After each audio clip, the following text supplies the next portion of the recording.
তো hello guys, welcome back to my YouTube channel. চলে এসেছি আরও একটা নতুন লং ভিডিও নিয়ে। বন্ধুরা, প্রথমেই আমার ফিশ পন্ডটা দেখিয়ে দিই। কিছু চেঞ্জ এসছে ফিশ পন্ডে, দেখতেই পাচ্ছ। এই টপটা আমাদের খালি, এখানে পোলার প্যারট ছিল, আর এই যে সেট আপটা ছিল, এই সেটআপটার মধ্যে আমাদের রেড কাপ গোল্ডফিশ ছিল।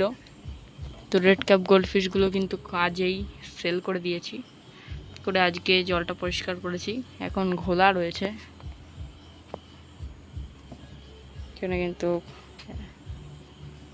তো আজকেই কিন্তু ওই মাছগুলো সেল করে কিছু এক্সচেঞ্জ ফিশ নিয়ে এসেছি। এখানে কিন্তু আমরা গাপ্পি ফিশ নিয়ে এসেছি।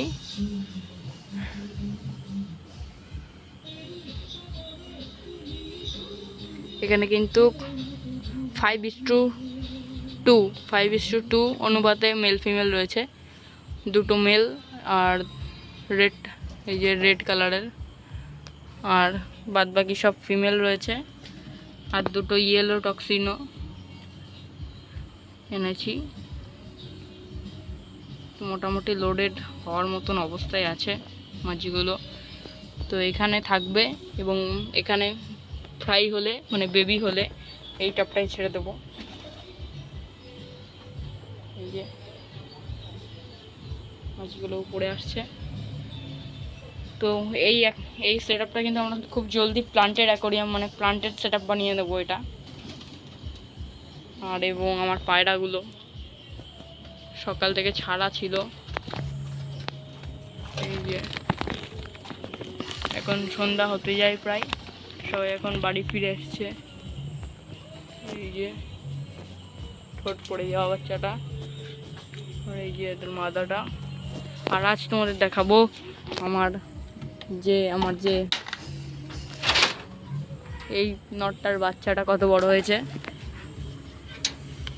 তো এখানে ব্ল্যাক কালারের, ওর জন্য দেখা যাচ্ছে না, একে বাইরে বের করে দেখাই।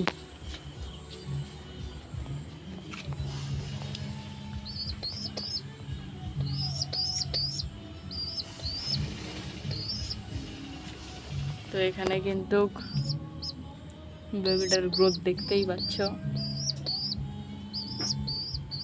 এখন থেকেই কিন্তু চোখ পুরো ক্লিয়ার হয়ে যাচ্ছে, হোয়াইট কালারের চোখ চলে আসছে। বেবিটার গ্রোথ কিন্তু একা থাকাকালীন থাকা রয়েছে বলে সুন্দর গ্রোথ এসছে। আজকে কিন্তু বয়স মাত্র 15 দিন।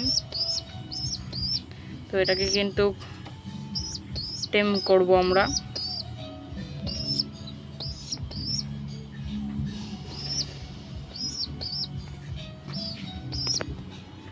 তো বন্ধুরা, আমি এই যে মেল পায়রাটা এদিকে নিয়ে আসলাম।